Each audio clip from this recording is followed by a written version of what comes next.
At the manor grounds, Javier was keeping Arcos up to date with the progress of the construction of the water supply to Lacona. He informed him that Lloyd had requested a few men to keep costs down as he finished construction. Arcos agreed as he pruned his garden. Javier looked on, and after a moment of silence he told Arcos he would continue to monitor Lloyd closely. Arcos paused, then told Javier that when the knight had attempted to blackmail him, his old self probably would have given in, but he had been inspired by Lloyd and found the courage to fight back. He told Javier he was incompetent as a lord, and Javier disagreed with him. He thought back to when he was a child, freezing outside in the winter alone, orphaned. Arcos came and gave him a home. He told Arcos he was the kindest and warmest person he knew. Arcos looked back and smiled, thanking him for his kind words. He told Javier a leader must have strong principles and be willing to take action when needed, just like Lloyd. Javier quietly thought that all Lloyd cared about was money. He wasn't the best example to follow. Arcos stood up and turned to Javier, serious. He told Javier that his mission was no longer to monitor Lloyd. From now on, his task would be to protect him, the heir of this land. Javier raised his fist to his chest and accepted the order with a firm nod. Javier paused on his way back toward the manor, the recent conversation drifting through his thoughts. Lloyd had certainly changed the fortunes of the land, pushing the barony forward in ways no one expected. Yet the progress never softened the old memory that shaped how he viewed him. He remembered being a young boy when Arcos asked what he hoped to become in the future. Javier had looked up at him and admitted he wanted to be a knight so he could protect his lord. Arcos had thanked him for thinking of him, and told him that any child who survived a harsh winter alone was bound to grow into someone strong. The Baron had then handed him a wooden sword he had carved himself. That encouragement had meant everything, but the moment had barely lasted. Lloyd had taken the sword soon after, mocked the idea of him becoming a knight, and snapped it cleanly in two on purpose.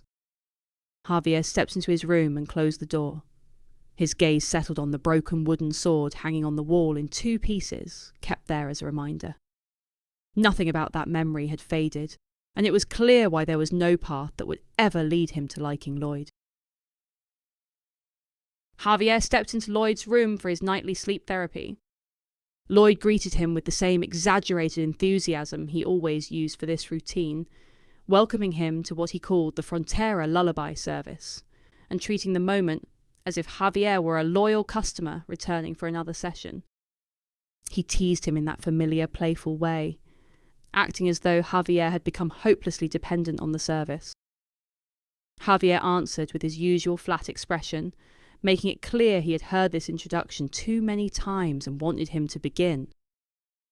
Lloyd settled back and began reciting technical architecture manuals entirely from memory, moving through structural measurements, load-bearing standards, and material specifications with precise, unwavering detail.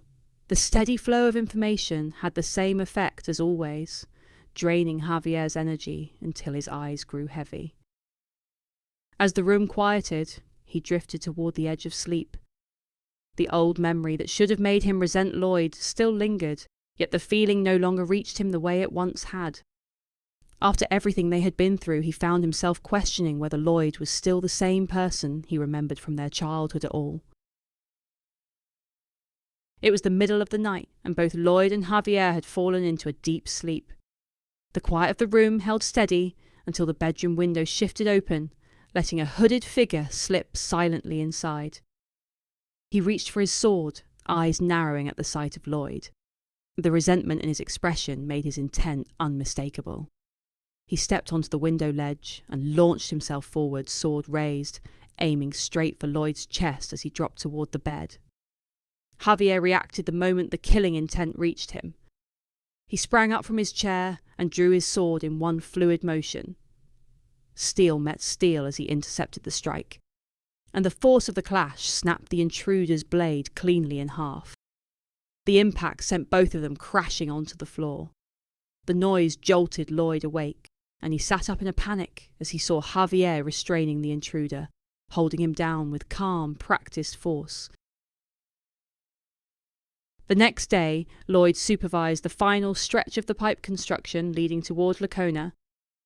Javier approached him with his usual calm stride and reported that the intruder had been handed over to Viscount Lacona.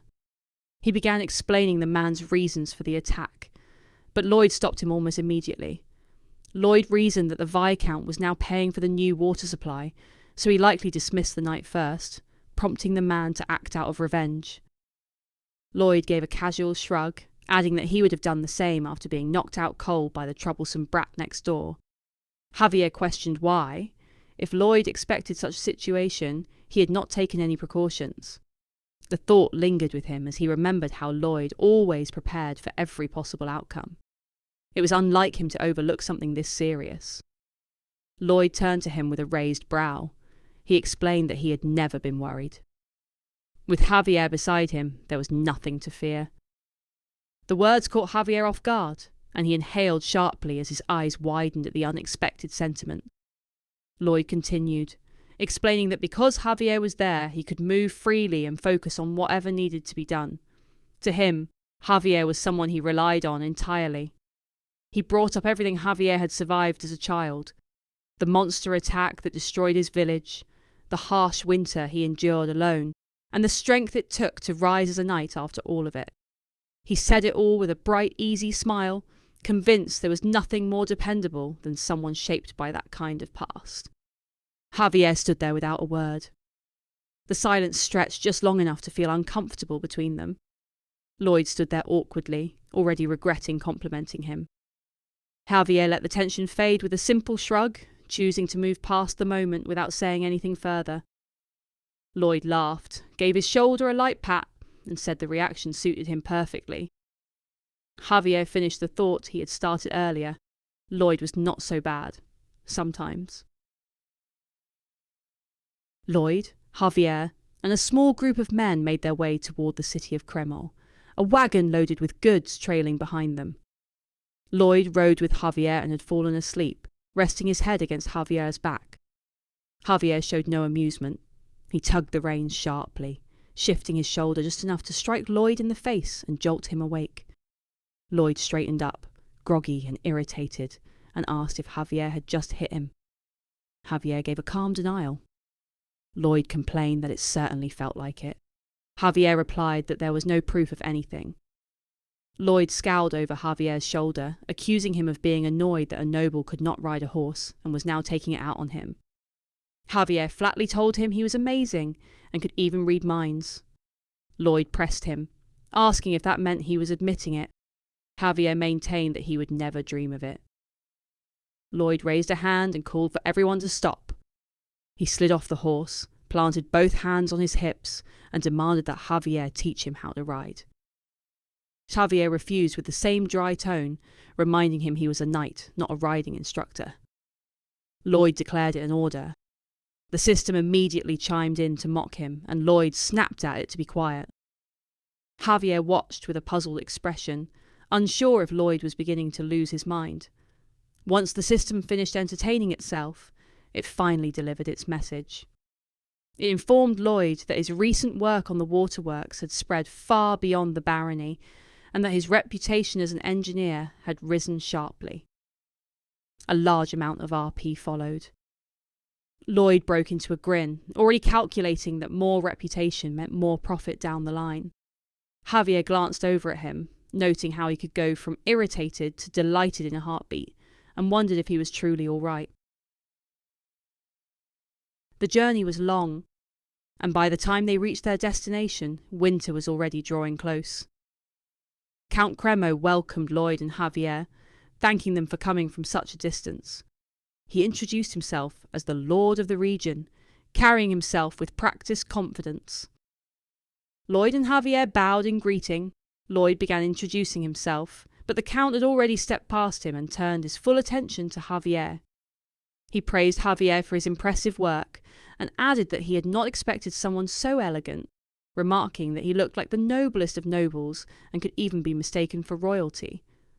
Lloyd froze for a moment before gathering himself. He tried to correct the Count's mistaken assumption, but the Count's expression shifted to irritation.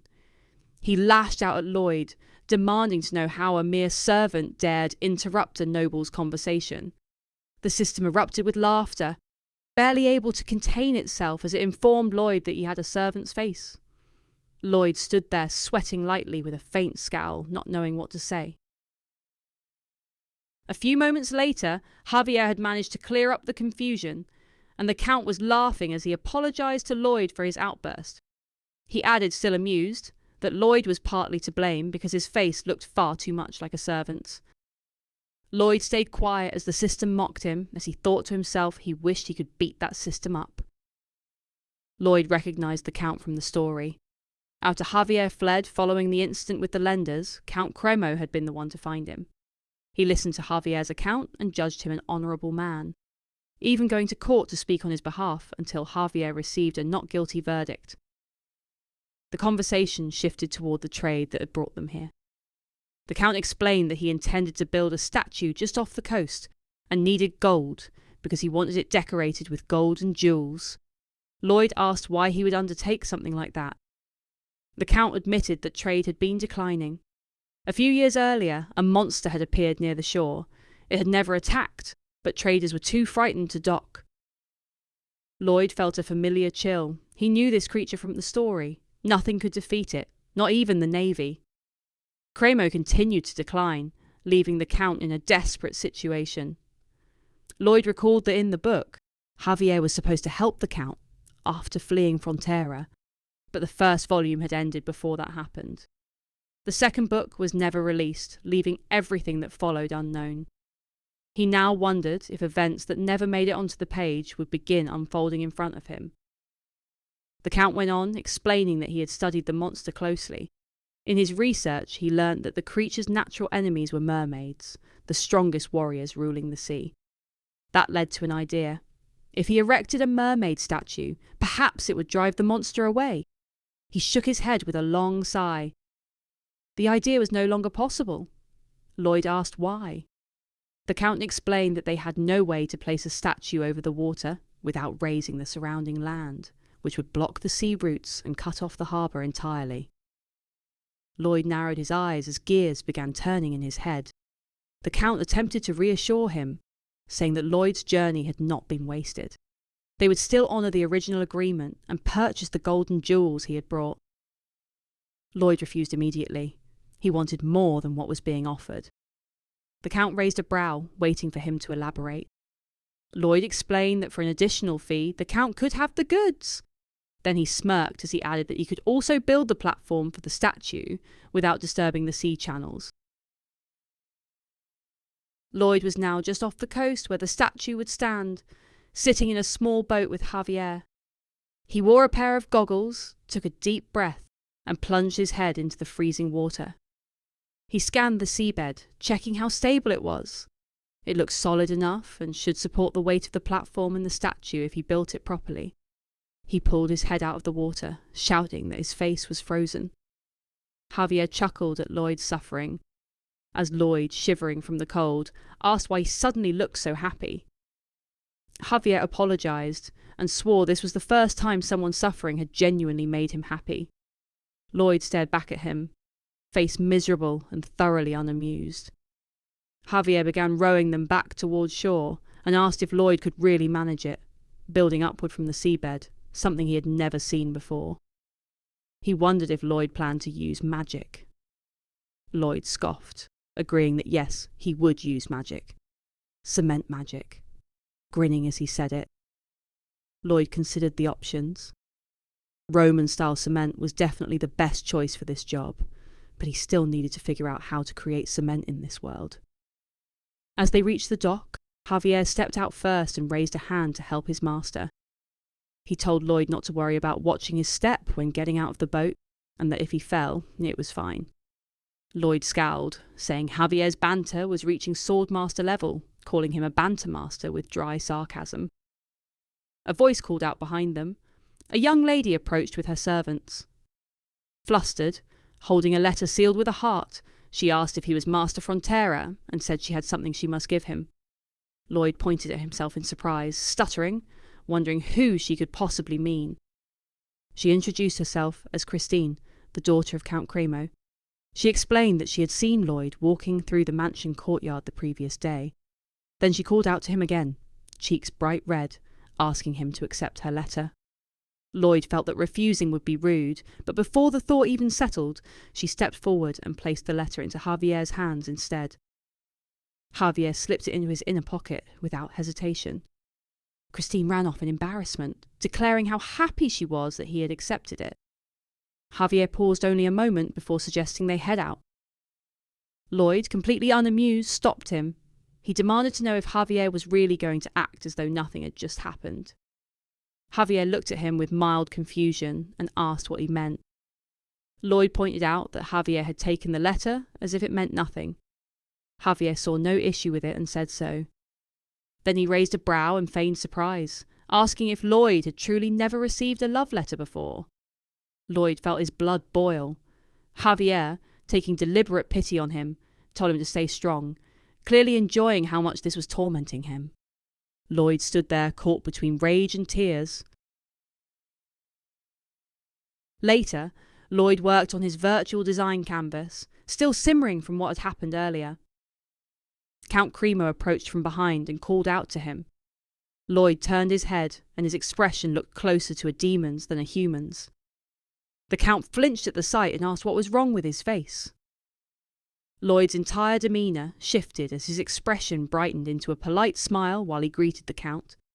The Count remarked that he had the eyes of a killer just moments before.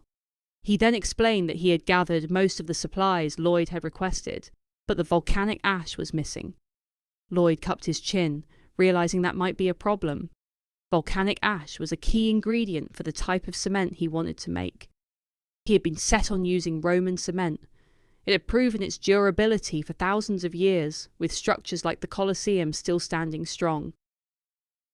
The Count explained that there were no volcanoes nearby, though he might be able to acquire some ash eventually. It would take close to 6 months, but even then, the Count said he could not wait that long for the problem to be solved. Lloyd told him not to worry. He would figure out something else. It was time for Plan B. He would have to give up on Roman cement and attempt to make Portland cement instead. In his office, Lloyd tried to figure out what he should do next. He considered switching to Portland cement, the kind used in modern Korea and the rest of the world. He decided he would keep experimenting until he found the right mixture. Several days passed. Lloyd, heavy-eyed and exhausted, was still mixing and testing batches, adjusting ingredients over and over. He felt he was close and only needed to perfect the ratio, but then he started to wonder if the real issue was the drying process instead. He scribbled across his papers, mumbling to himself as if caught in a trance, trying to force the answer out. Behind him, his 3 little helpers watched with worried expressions. Podong hopped onto his shoulder, trying to make him stop and rest. The other 2 followed, climbing up and joining Podong in their attempt to pull him away from his work. Lloyd grew irritated, telling them he was too busy and trying to shake them off. His frustration spiked and he shouted at them in anger. A sudden memory struck him, the day he lost his old dog. He remembered how heartbroken he had been, the last member of his family gone. He thought of how he had wished for more time, just a little more, to play with it once more or brush its fur, anything. He had always regretted not spending enough time with it. Lloyd slowly knelt down and wrapped his arms around his little companions, pulling them close. He told them he was sorry. They were far more important than work. They went for a walk together near the coastline in the light of the moon, the 3 friends hopping happily ahead of him as they moved along the shore. Lloyd watched them and thought to himself that he had been a horrible person. Everything good that had happened to him was because of them, yet he had been treating them like machines he could order around. He knelt down in front of them and thanked them wholeheartedly. They looked back at him with bright smiles before a notification flashed from the system. It informed him that the fantastical creatures acknowledged his sincere feelings and now considered him part of their family. Another message followed, telling him he had unlocked a new feature: master-servant relationship. He could now upgrade his fantastical creatures and give them new skills at the cost of 500 RP. Lloyd grinned, surprised to receive something like this. His friends nudged Bangul forward, insisting she should be the one to receive a new skill. Lloyd began the process, thinking it wouldn't hurt to grant her an upgrade. Bangul started to glow as the system activated, the light intensifying until Lloyd had to shield his eyes. A series of notifications appeared informing him that Bangul had successfully leveled up. Her existing skills had improved and she had acquired a new ability: Volcanic Blast. Lloyd recoiled at the news while Bangul grinned proudly with her new power.